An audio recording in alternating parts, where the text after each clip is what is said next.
बोलिए विष्णु भगवान की जय, माता लक्ष्मी की जय। आज इस वीडियो में सुनेंगे बृहस्पतिवार व्रत करने की विधि, महात्म और बृहस्पतिवार व्रत कथा। यह व्रत बृहस्पतिवार के दिन किया जाता है।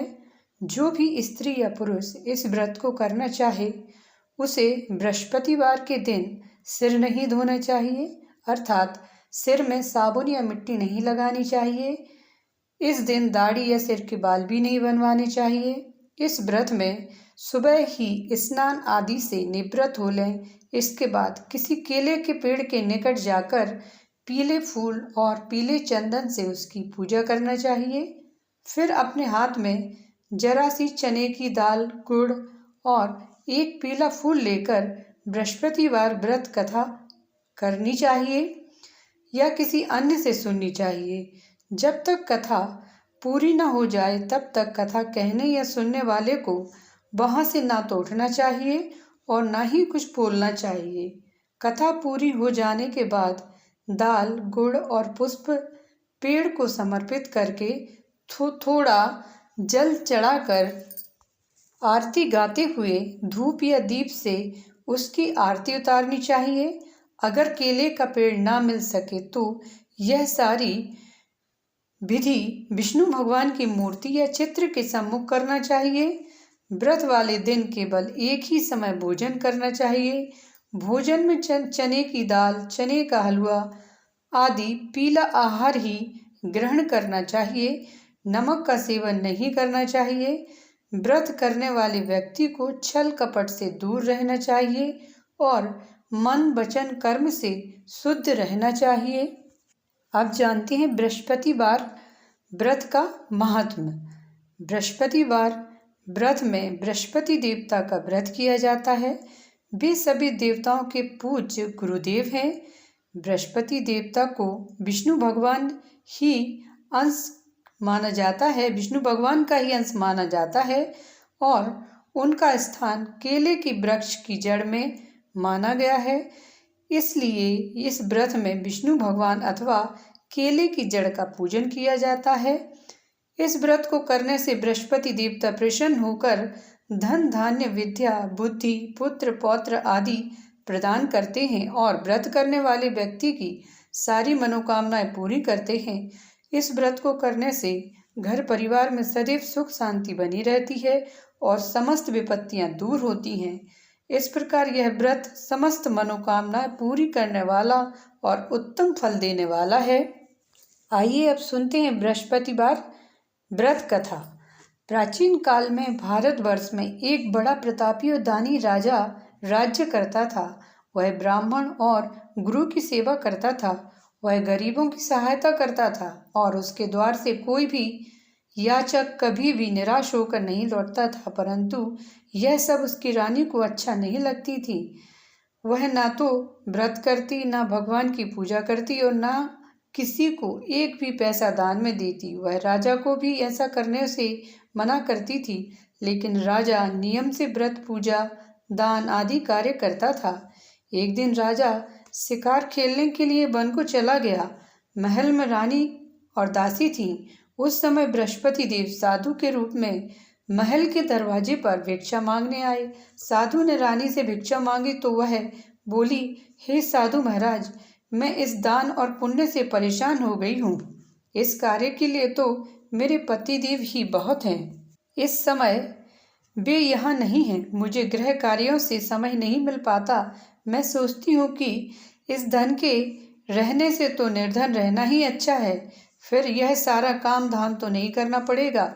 इसीलिए अब आप ऐसा कोई उपाय बताएं कि सारा धन नष्ट हो जाए और मैं आराम से रह सकूं। साधु वेशधारी बृहस्पति देव ने कहा, हे देवी, तुम यह क्या कह रही हो? भला संतान और धन से कोई दुखी होता है?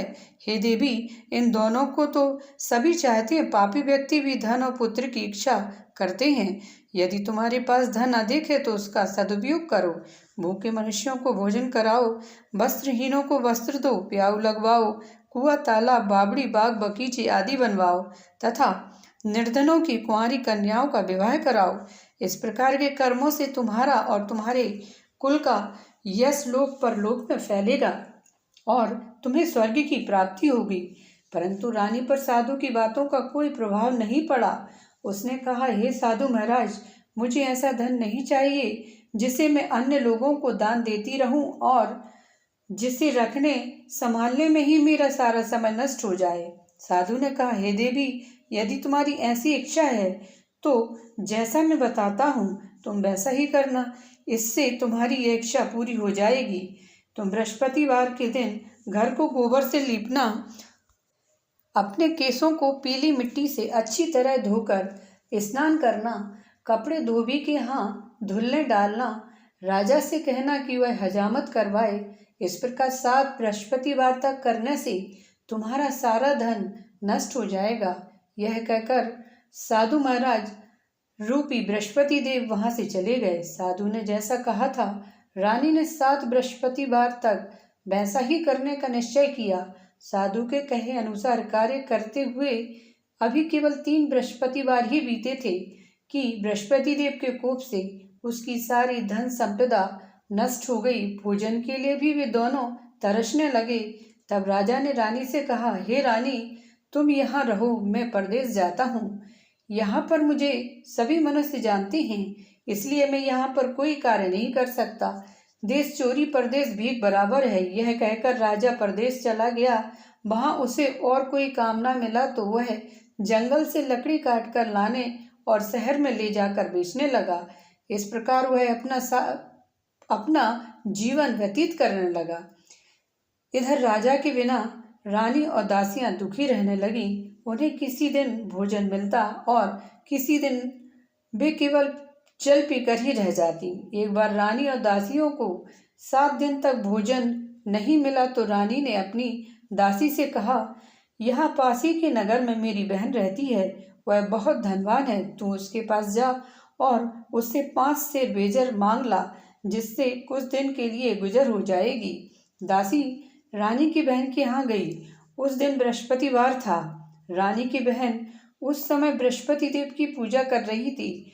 दासी ने रानी की बहन से कहा, हे रानी, मुझे आपकी बहन ने भेजा है, मुझे 5 सेर बेजर दे दो। दासी ने कई बार कहा, परंतु रानी की बहन ने कोई उत्तर नहीं दिया, क्योंकि वह उस समय बृहस्पतिवार की व्रत कथा सुन रही थी। जब रानी की बहन ने दासी को कोई उत्तर नहीं दिया तो वह बहुत दुखी होकर लौट गई। लौटकर उसने रानी से कहा, हे रानी, आपकी बहन बहुत ही घमंडी स्त्री है, वह छोटे लोगों से बात भी नहीं करती। मैंने उससे कहा तो उसने कोई उत्तर नहीं दिया। मैं वापस चली आई। रानी बोली, इसमें उसका कोई दोष नहीं है। बुरे दिनों में कोई सहारा नहीं देता, अच्छे बुरे का पता विपत्ति के समय में ही चलता है। यह सब हमारे भाग्य का दोष है। इधर जब रानी की बहन कथा सुनकर उठी तो उसने सोचा कि मेरी बहन की दासी आई थी, परंतु व्रत की कथा सुनने के कारण मैं उससे नहीं बोली, इससे वह बहुत दुखी हुई होगी। वह अपनी बहन के घर गई और बोली, हे बहन, जब तुम्हारी दासी गई थी तब मैं बृहस्पतिवार के व्रत की कथा सुन रही थी। जब तक कथा होती है तब तक ना तो वहाँ से उठते हैं और ना ही बोलते हैं, इसलिए मैं नहीं बोली।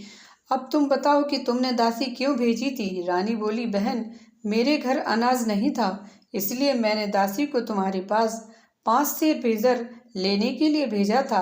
रानी की बहन ने कहा, बहन, बृहस्पति देव सबकी मनोकामना पूर्ण करते हैं, फिर जाकर देखो, शायद तुम्हारे घर में अनाज रखा हो। यह सुनकर दासी ने घर के अंदर जाकर देखा तो वहाँ उसे एक घड़ा बेजर से भरा हुआ मिल गया। उसे बहुत हैरानी हुई, क्योंकि वह पहले भी एक एक बर्तन देख चुकी थी। उसने बाहर आकर रानी को इस बारे में बताया। दासी ने अपनी रानी से कहा, हे रानी, देखो, वैसे भी अन्न के अभाव में तो हम रोज ही व्रत करते हैं। इनसे व्रत की विधि और कथा पूछकर हम भी उस व्रत को किया करेंगे। दासी के ऐसा कहने पर रानी ने अपनी बहन से बृहस्पतिवार के व्रत के बारे में पूछा। उसकी बहन ने बताया, बृहस्पतिवार के व्रत में बृहस्पतिवार के दिन चने की दाल और मुनक्का से विष्णु भगवान का केले की जड़ में पूजन करना और दीपक जलाना चाहिए, पीला भोजन करना चाहिए तथा कथा सुननी चाहिए। इस प्रकार करने से बृहस्पति देव प्रसन्न होकर अन्न, पुत्र और धन देते हैं तथा सारी मनोकामनाएं पूर्ण करते हैं। व्रत और पूजन की विधि बताकर रानी की बहन अपने घर लौट गई। रानी और दासी दोनों ने निश्चय किया कि वे बृहस्पति देव का पूजन जरूर करेंगी।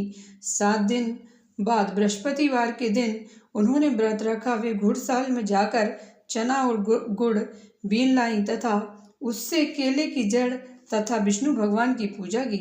अब पीला भोजन कहाँ से आए, यह सोचकर दोनों बड़ी दुखी हुई, पर उनके व्रत करने के कारण बृहस्पति देव प्रसन्न थे। अतः वह एक साधारण व्यक्ति के रूप में 2 थाली में पीला भोजन लेकर आए और दासी को देकर बोले, यह भोजन तुम्हारे और तुम्हारी रानी के लिए है, तुम दोनों इसी भोजन को करना। दासी भोजन पाकर बहुत प्रसन्न हुई और रानी के पास जाकर बोली, रानी जी भोजन कर लो। रानी को भोजन के आने के विषय में कुछ नहीं पता था, इसलिए उसने दासी से कहा, जा तू ही भोजन कर, क्योंकि व्यर्थ में हमारी हंसी उड़ाती है। दासी बोली, एक व्यक्ति भोजन दे गया है। अब दोनों ने बृहस्पति देव को नमस्कार कर भोजन किया। उसके बाद वे दोनों प्रत्येक बृहस्पतिवार को बृहस्पति देव का व्रत और पूजन करने लगी। बृहस्पति देव की कृपा से उनके पास फिर से धन हो गया, परंतु रानी पहले की तरह ही आलस्य करने लगी। तब दासी ने कहा, देखो रानी, तुम पहले भी इसी तरह आलस्य करती थी और तुम्हें धन को रखने में कष्ट होता था, इसी कारण से सारा धन नष्ट हो गया था। अब बृहस्पति देव की कृपा से फिर से धन मिला है तो तुम्हें पुनः आलस होने लगा है।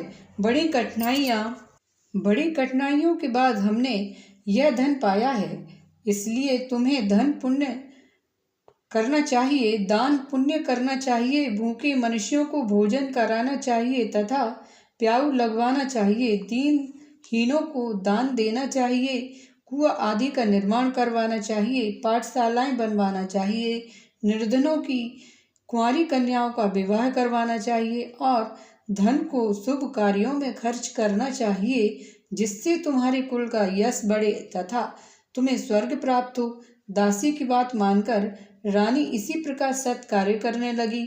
उसका यश चारों ओर फैलने लगा। उधर जब राजा प्रदेश गया तो वह वहाँ बहुत दुखी रहने लगा। वह प्रतिदिन जंगल में जाकर लकड़ियाँ काटकर लाता और उन्हें शहर जाकर बेच आता। एक दिन राजा दुखी होकर अपने बीते हुए दिनों को याद करके रोने लगा। तभी वहाँ बृहस्पति देव एक साधु के रूप में आए और राजा के पास आकर बोले, हे लकड़हारे, तुम इस सुनसान जंगल में किस चिंता में खोए हुए बैठे हो, मुझे बताओ। यह सुनकर राजा साधु को प्रणाम कर बोला, हे प्रभु, आप तो सब कुछ जानते हो। यह कहकर राजा ने साधु को अपनी सारी कहानी सुना दी। महात्मा जी ने राजा से कहा, हे राजा, तुम्हारी पत्नी ने बृहस्पति देव का अनादर किया था, जिसकी वजह से तुम्हारी यह दशा हुई है। अब तुम किसी प्रकार की चिंता न करो, भगवान तुम्हें पहले से भी अधिक धन देंगे। अब तुम बृहस्पतिवार का व्रत किया करो और चने की दाल व गुड़ से केले की जड़ में पूजन करो। पूजन करने के बाद बृहस्पतिवार की कथा कहो या सुनो। बृहस्पति भगवान तुम्हारी सारी मनोकामनाओं को पूर्ण करेंगे। साधु की बात को सुनकर राजा बोला, हे प्रभु, लकड़ी बेचने पर मुझे इतना पैसा नहीं मिलता जिससे मैं भोजन करने के उपरांत कुछ बचा सकूं।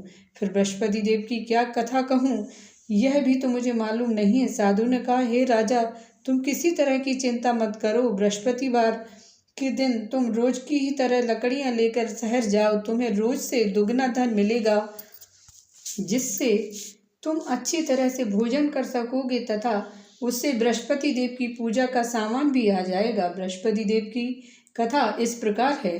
बृहस्पति देव की कथा, प्राचीन काल में एक बहुत ही गरीब ब्राह्मण रहता था। उसके कोई संतान नहीं थी। वह नित्य पूजा पाठ करता था, लेकिन उसकी स्त्री बहुत मलिन स्वभाव की थी। वह ना तो स्नान करती थी और ना ही किसी देवी देवता का पूजन करती थी।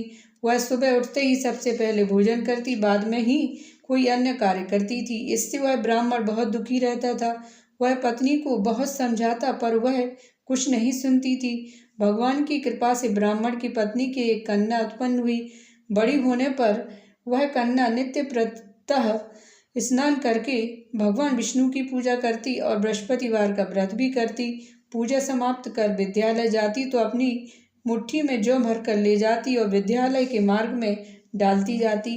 वे सारे जौ सोने के हो जाते तो विद्यालय से लौटते समय उन्हें बीनकर घर ले आती। एक दिन वह बालिका उन सोने के जौ को सूप में फटक कर साफ कर रही थी। तभी उसके पिता ने कहा, बेटी, सोने के जौ को फटकने के लिए तो सूप भी सोने का ही होना चाहिए। अगले दिन बृहस्पतिवार था। उस बालिका ने व्रत रखा और बृहस्पति देव से प्रार्थना की, हे प्रभु, यदि मैंने सच्चे मन से आपकी पूजा की है तो मुझे सोने का सूप दे दो। बृहस्पति देव ने उसकी प्रार्थना को स्वीकार कर लिया। प्रतिदिन की तरह वह बालिका जौ फैलाती हुई विद्यालय चली गई। विद्यालय से लौटकर जौ बीनते समय उसे बृहस्पति देव की कृपा से सोने का सूप मिल गया। उसे घर लाकर वह उससे जौ साफ करने लगी। एक दिन वह कन्या सोने के सूप में उन सोने की जौ को साफ कर रही थी। उसी समय उस नगर का राजकुमार वहां से गुजरा। इस कन्या के रूप, शील और गुणों को देखकर वह उस पर मोहित हो गया। राजमहल लौटकर उसने भोजन और जल त्याग दिया और वह उदास होकर लेट गया। राजा को जब राजकुमार के अन्न जल त्यागने के बारे में पता लगा तो वह अपने प्रधानमंत्री के साथ राजकुमार के पास गया। हे पुत्र, तुम्हें क्या कष्ट है? किसी ने तुम्हारा अपमान किया है या कोई अन्य कारण है तो मुझे बताओ, मैं वही करूँगा जिससे तुम प्रसन्न हो। अपने पिता की बातें सुनकर राजकुमार ने कहा, आपकी कृपा से मुझे किसी प्रकार का दुख नहीं है और न ही किसी ने मेरा अपमान किया है, लेकिन मैं उस लड़की के साथ विवाह करना चाहता हूँ जो सोने के सूप में सोने के जौ साफ कर रही थी। यह सुनकर राजा को आश्चर्य हुआ और बोला, हे पुत्र, तुम ही इस तरह की कन्या का पता बताओ, मैं तुम्हारा विवाह उसी के साथ अवश्य ही करवा दूंगा। राजकुमार ने राजा को उस कन्या के घर का पता बता दिया। प्रधानमंत्री उस लड़की के घर गए और राजकुमार की इच्छा के बारे में ब्राह्मण को बताया। कुछ ही दिन बाद ब्राह्मण ने अपनी कन्या का विवाह राजकुमार के साथ कर दिया। कन्या के घर से जाते ही वह ब्राह्मण पहले की ही तरह गरीब हो गया। अब भोजन के लिए भी अन्न बड़ी कठिनाई से मिल पाता था। एक दिन दुखी होकर ब्राह्मण अपनी पुत्री से मिलने गया और उसे सारा हाल बताया। कन्या ने अपने पिता को बहुत सा धन देकर विदा कर दिया।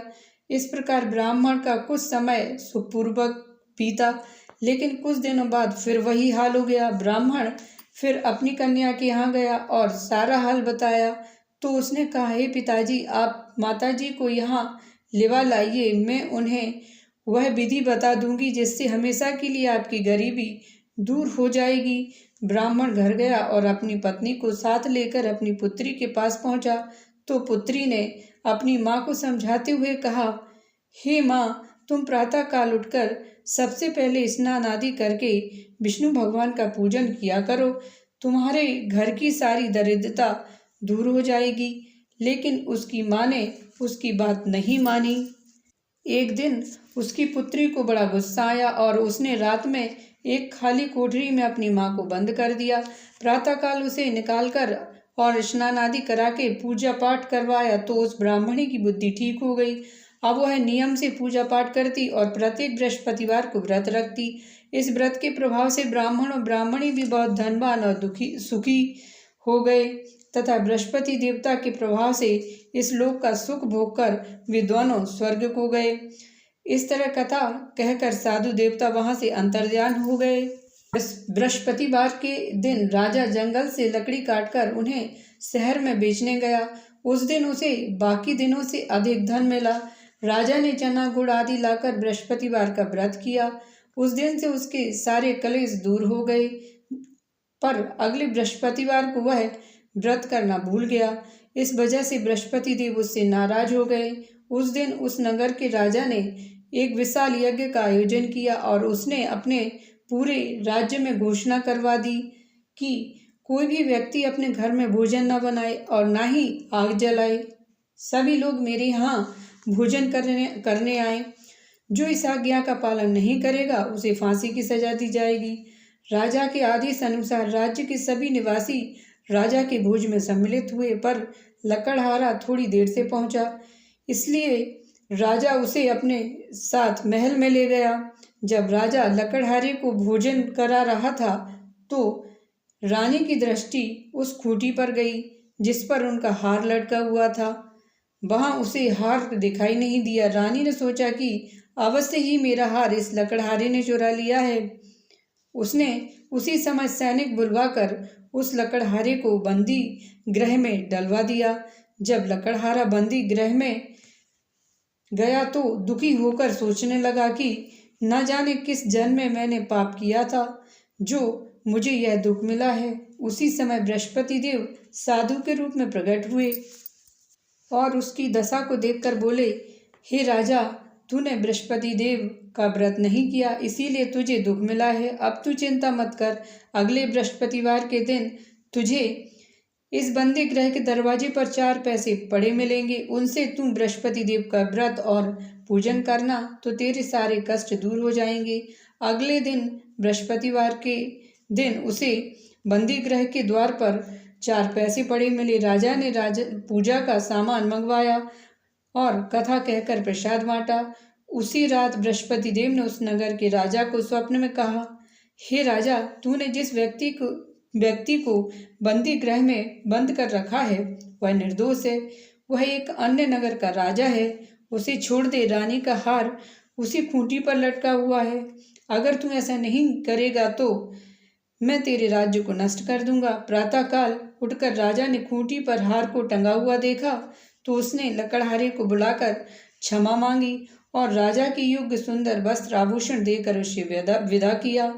इधर एक दिन रानी और दासी सोचने लगी कि न जाने राजा किस हाल में होंगे, उनका कुछ पता नहीं है। उन्होंने बृहस्पति देव से प्रार्थना की। तब बृहस्पति देव ने रात में राजा को स्वप्न में दर्शन देकर कहा, हे राजा, उठ, तेरी रानी तुझे याद कर रही है। अब तू अपने देश को लौट जा। राजा प्रातःकाल उठकर बृहस्पति देव की आज्ञा को मानकर अपने नगर को चलने लगा। जब राजा नगर के पास पहुंचा तो उसे बहुत आश्चर्य हुआ। नगर में पहले से भी अधिक बाग, तालाब, कुएं और धर्मशालाएं आदि बने हुए थे। राजा ने पूछा कि बाग और धर्मशालाएं किसके हैं? तब नगर के सभी लोग कहने लगे कि यह सब रानी और दासी ने बनवाए हैं। यह सुनकर राजा को आश्चर्य हुआ। जब रानी ने सुना कि राजा आ रहे हैं तो वह अपने दासी से बोली, देख, राजा हमें बहुत बुरी दशा में छोड़ गए थे। वह हमारी ऐसी दशा देखकर लौट ना जाए, इसलिए तू दरवाजे पर जाकर खड़ी हो जा। रानी के आदेश पर दासी दरवाजे पर खड़ी हो गई। जब राजा आए तो उन्हें अपने साथ महल में लेवा लाई। तब राजा ने रानी से पूछा, बताओ, यह धन तुम्हें कैसे मिला है? तब रानी ने उसे बताया कि हमें यह सारा धन बृहस्पति देव का व्रत करने के कारण प्राप्त हुआ है। अब राजा ने निश्चय किया कि 7 दिन बाद तो सभी बृहस्पति देव की पूजा करते हैं, पर मैं रोज दिन में 3 बार कथा कहा करूँगा तथा रोज व्रत करूँगा। अब हर समय राजा के दुपट्टे में चने की दाल बंधी रहती और वह दिन में 3 बार कथा कहता। एक दिन राजा ने सोचा कि अपनी बहन के यहाँ हो आऊं। यह सोचकर राजा घोड़े पर सवार होकर अपनी बहन के यहाँ चल दिया। मार्ग में उसे कुछ आदमी एक मुर्दे को लेकर जाते हुए दिखाई दिए। राजा ने उन्हें रोककर कहा, अरे भैया, मुझसे बृहस्पति देव भगवान की कथा सुन लो। वे बोले, लो, हमारा तो आदमी मर गया है, इसे अपनी कथा की पड़ी है। लेकिन कुछ व्यक्तियों ने कहा, अच्छा कहो, हम तुम्हारी कथा को सुनेंगे। राजा ने चने की दाल निकाली और कथा कहनी शुरू कर दी। कथा के आदि होते ही मुर्दा हिलने लगा और जैसे ही कथा समाप्त हुई वैसे ही राम राम कहते हुए वह मुर्दा उठकर खड़ा हो गया। राजा वहां से आगे बढ़ा। चलते चलते शाम हो गई। आगे मार्ग में उसे एक किसान खेत में हल चलाता हुआ दिखा। राजा ने उससे कहा, अरे भैया, तुम मुझसे बृहस्पति देव भगवान की कथा सुन लो। किसान बोला, जितनी देर में मैं तेरी कथा सुनूंगा उतनी देर में 4 हरैया जोत लूंगा। जा अपनी कथा किसी और को सुनाना। राजा आगे चलने लगा। राजा के वहां से जाते ही किसान के बैल पछाड़ खाकर गिर गए और किसान के पेट में बहुत तेज दर्द होने लगा। उसी समय किसान की माँ रोटी लेकर खेत पर आई। जब उसने अपने पुत्र की यह दशा देखी तो उससे सारा हाल पूछा। किसान ने सारी बात बता दी। किसान की माँ दौड़ी दौड़ी राजा के पास गई और उससे कहने लगी, मैं तुझसे कथा सुनूंगी, तू अपनी कथा मेरे खेत पर चलकर ही कहना। राजा ने लौटकर खेत पर जाकर कथा कही, जिससे बैल उठकर खड़े हो गए और किसान के पेट में दर्द होना भी बंद हो गया। राजा अपनी बहन के घर पहुंचा। बहन ने भाई का बड़ा स्वागत किया। दूसरे दिन प्रातःकाल राजा जागा तो उसने देखा कि सभी व्यक्ति भोजन कर रहे हैं। राजा ने अपनी बहन से पूछा, क्या कोई ऐसा व्यक्ति है जिसने भोजन ना किया हो और जो मेरी बृहस्पतिवार की कथा सुन ले? बहन ने कहा, हे भैया, यहाँ के लोग पहले भोजन करते हैं, बाद में अन्य काम करते हैं। फिर भी यदि पड़ोस में कोई हो ऐसा तो मैं देख आती हूँ। यह कहकर बहन देखने गई, लेकिन उसे कोई भी ऐसा व्यक्ति नहीं मिला जिसने भोजन न किया हो। फिर वह पड़ोस के एक कुमार के घर गई, जिसका लड़का बहुत बीमार था। इस कारण उसके यहाँ 3 दिन से किसी ने भोजन नहीं किया था। रानी उस कुमार से अपने भाई की कथा सुनने के लिए कहा तो वह तैयार हो गया। राजा ने उसके घर जाकर बृहस्पतिवार की कथा कही, जिससे सुनकर उसका लड़का ठीक हो गया। अब तो सभी लोग राजा की प्रशंसा करने लगे। एक दिन राजा अपनी बहन से बोला, हे बहन, अब मैं अपने घर चलूँगा, तुम भी तैयार होकर चलो। राजा की बहन ने अपनी सास से अपने भाई के साथ जाने की अनुमति मांगी तो सास ने कहा, चली जा, पर अपने लड़कों को साथ में ना ले जाना, क्योंकि तेरे भाई की कोई संतान नहीं है। बहन ने अपने भाई से कहा, हे भैया, मैं तो चलूँगी, लेकिन कोई बच्चा नहीं जाएगा। तो राजा बोला, जब कोई बच्चा ही नहीं चलेगा तो तुम ही चलकर क्या करोगी? दुखी मन से राजा अपने घर लौट आया। घर आकर राजा ने अपनी रानी से कहा, हम निसंतान हैं, इसीलिए लोग हमसे परहेज करते हैं। रानी ने कहा, हे प्रभु, बृहस्पति देव ने हमें सब कुछ दिया है, अतः वे हमें संतान भी अवश्य देंगे। उसी रात बृहस्पति देव ने राजा को स्वप्न में संतान प्राप्त होने का आशीर्वाद दिया। रानी गर्भवती हुई और 9वें महीने उसने एक सुंदर पुत्र को जन्म दिया। तब राजा ने अपनी रानी से कहा, हे रानी, स्त्री बिना भोजन के रह सकती है, पर बिना कहे नहीं रह सकती। मेरी बहन के आने पर तुम उससे कुछ मत कहना। रानी ने हाँ कर दी। राजा की बहन यह शुभ समाचार सुनकर बधाई लेकर अपने भाई के घर में आई। तब रानी ने कहा, घोड़ा चढ़कर नहीं आई, गधा चढ़ी आई। राजा की बहन बोली, भाभी, मैं इस प्रकार ना कहती तो तुम्हें संतान कैसे मिलती? इस प्रकार जिसके मन में जो कामनाएं हैं सभी को बृहस्पति देव पूर्ण करते हैं। जो व्यक्ति नियम से सद्भावना पूर्वक बृहस्पतिवार का व्रत करता है और कथा पढ़ता है या सुनता है, बृहस्पति देव उसकी सारी मनोकामनाएं पूरी करते हैं और सदा उसकी रक्षा करते हैं। बोलिए विष्णु भगवान की जय। यदि अभी तक आपने चैनल को सब्सक्राइब नहीं किया है तो चैनल को सब्सक्राइब करिए, बेल आइकन प्रेस करिए, लाइक करिए और कमेंट सेक्शन में जय श्री हरि विष्णु लिखिए, जय माता लक्ष्मी लिखिए। मिलते हैं अगली वीडियो में। जय श्री हरि विष्णु।